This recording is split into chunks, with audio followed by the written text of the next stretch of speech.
نبی کریم صلی اللہ تعالیٰ علیہ وآلہ وسلم نے اپنے صحابی کے لیے دعا فرمائی، وما ینطق عن الہویٰ، جو میں سلسلہ نمبر 98 عرض کر رہا ہوں، اس میں جو کچھ میں عرض کر رہا ہوں اس پر ذرا غور فرمائیے گا کہ سید العالمین صلی اللہ علیہ وآلہ وسلم نے اپنے صحابی سعد بن ابی وقاص رضی اللہ تعالیٰ عنہ جو عشرہ مبشرہ میں سے بھی ہیں، تو آقا علیہ السلام نے ان کے لیے دعا فرمائی، اللہم استجب لسعد اذا دعاک، یا اللہ یہ میرا سعد صحابی جب بھی تجھ سے دعا کرے اس کی دعا قبول فرما لیا کر۔ سیدنا سعد صحابی رضی اللہ تعالیٰ عنہ کی دعا کی قبولیت کے کرشمے مندرجہ ذیل واقعات سے ظاہر ہیں، پڑھیے اور ایمان مضبوط کیجیے۔ سیدنا سعد بن ابی وقاص رضی اللہ تعالیٰ عنہ کوفہ کے گورنر مقرر ہوئے تو کچھ لوگوں نے امیر المومنین حضرت سیدنا عمر فاروق رضی اللہ تعالیٰ عنہ کی خدمت میں شکایت کی کہ حضرت سعد انصاف نہیں کرتے۔ یہ سن کر سیدنا فاروق اعظم رضی اللہ تعالیٰ عنہ نے خفیہ طور پر کچھ آدمی بھیجے تاکہ حوال کی تفتیش کریں۔ وہ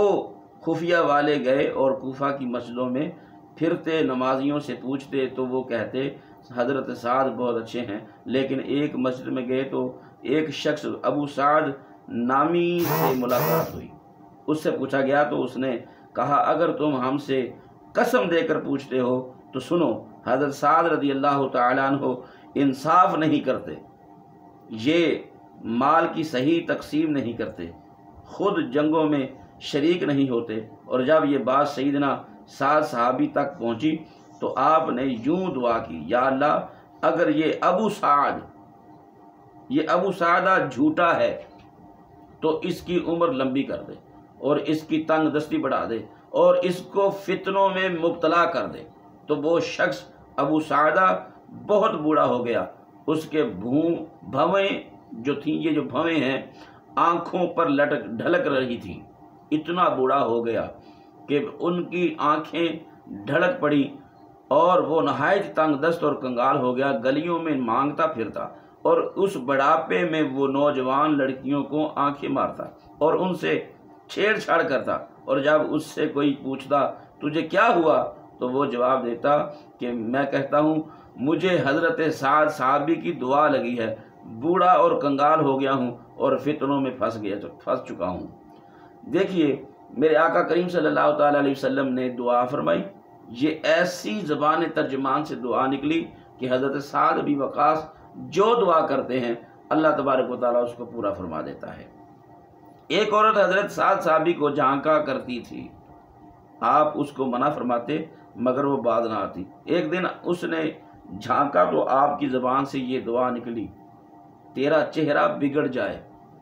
تو اسی وقت اس کا چہرہ بگڑ گیا اور گدی کی طرح اس کا چہرہ ہو گیا اور اس کا چہرہ پھر گیا۔ ایک شخص نے سیدنا مولا علی شیر خدا رضی اللہ تعالیٰ عنہ کو برا بلا کہا، یہ سن کر سیدنا سعد بن وقاص رضی اللہ تعالیٰ عنہ نے دعا کی، یا اللہ یہ بندہ تیرے ولیوں میں ایک ولی کو برا کہہ رہا ہے، لہٰذا یہ مجمع متفرق ہونے سے پہلے اس کو اپنی قدرت دکھا۔ راوی فرماتے ہیں کہ اللہ کی قسم ابھی ہم متفرق نہ ہوئے تھے کہ اس کی سواری کودی اور اس بدبخت کو پتھروں میں پھینک دیا، اس کا دماغ پھٹ گیا اور وہ وہیں مر گیا۔ یہ میرے آقا کریم صلی اللہ تعالیٰ علیہ وسلم کی دعا کا اثر دیکھیے کہ جو دعا حضرت سعد بن وقاص فرماتے ہیں اللہ اسے اسی وقت پورا فرما دیتا ہے۔ سیدنا سعد رضی اللہ تعالیٰ عنہ کی اپنی بچی، اس نے آپ کے وضو کے پانی میں ہاتھ ڈال دیا تو آپ کی زبان سے یہ دعا سرزد ہو گئی، اللہ تیری قوت کم کر دے، تو وہ عرصہ تک کوتا گد ہی رہی اور وہ جوان نہ ہو سکی، یعنی وہ چھوٹی جتنی تھی وہاں پر ہی آپ نے دعا کی تو جس جگہ پر اس کا قد تھا وہیں کا وہیں رہا، وہ جوان نہ ہو سکی۔ یہ حضرت سعد بن وقاص رضی اللہ تعالیٰ عنہ کے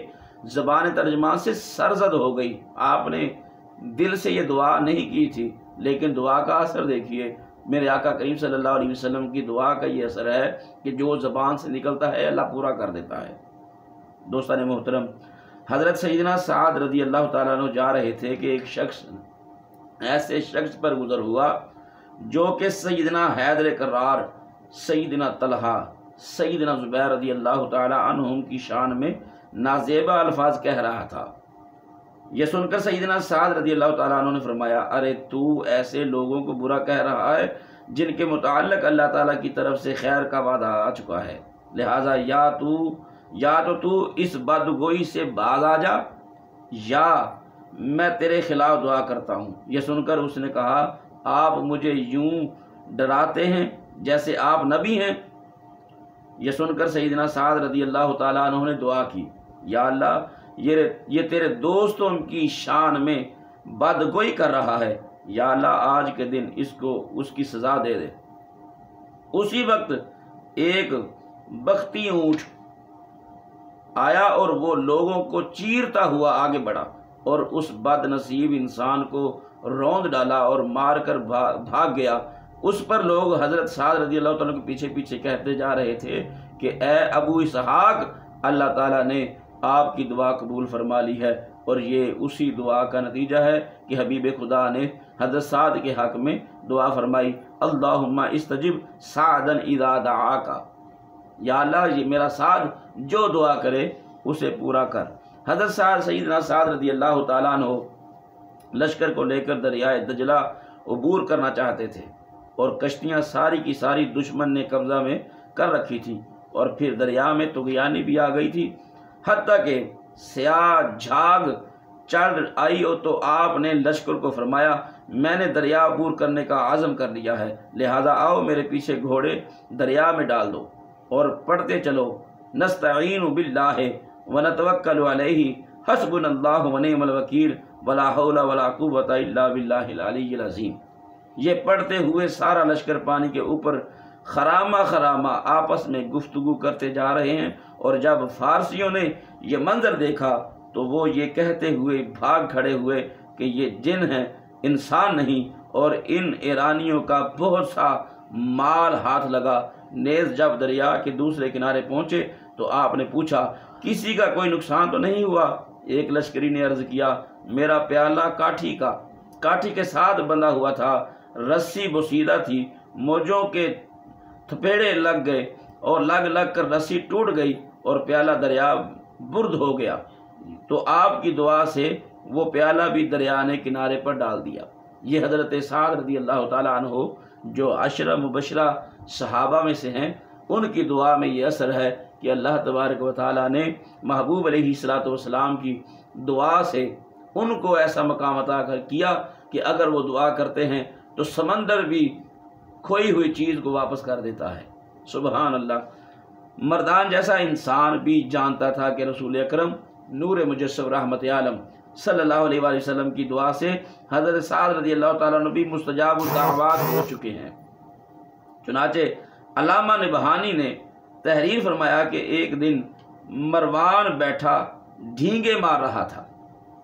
کہ یہ مال ہمارا ہے، ہم جہاں چاہیں خرچ کریں گے۔ یہ سن کر حضرت سعد رضی اللہ تعالیٰ عنہ کو جلال آ گیا، ہاتھ اٹھا کر فرمایا، اے مروان دعا کروں؟ یہ سنتے ہی مروان اچھلا اور جلدی سے قدموں میں گر گیا اور منت سماجت کی کہ نہیں حضور بد دعا نہ کریے، یہ مال اللہ تعالیٰ کا مال ہے۔ یہ حضرت سعد ابی وقاص رضی اللہ تعالیٰ عنہ کا خاصہ ہے کہ آپ جو دعا کرتے ہیں اللہ پوری فرما دیتا ہے۔ مندرجہ بالا واقعات پر غور کریں کہ جس کے حق میں حبیب خدا صلی اللہ تعالیٰ علیہ وسلم دعا کی قبولیت کی دعا کریں، ان کی دعائیں قبول ہوں، تو جن کی دعا سے یہ مقام حاصل ہوا ان کی اپنی دعا کی کیا شان ہوگی۔ یہ سارے کرشمے شان محبوبی کے ہیں۔ ہم سب مسلمان یہ مانتے ہیں کہ خدا تعالیٰ وحدہ لا شریک ہے، اس کے پیارے حبیب صلی اللہ تعالیٰ علیہ وآلہ وسلم خدا نہیں، خدا تعالیٰ کی اولاد نہیں، خدا تعالیٰ کے شریک نہیں، لیکن وہ اللہ کے پیارے حبیب و محبوب ہیں۔ میں تو مالک ہی کہوں گا کیونکہ ہو مالک کے حبیب، یعنی محبوب و محب میں نہیں میرا تیرا۔ سبحان اللہ۔ اعلیٰ حضرت نے کیا خوب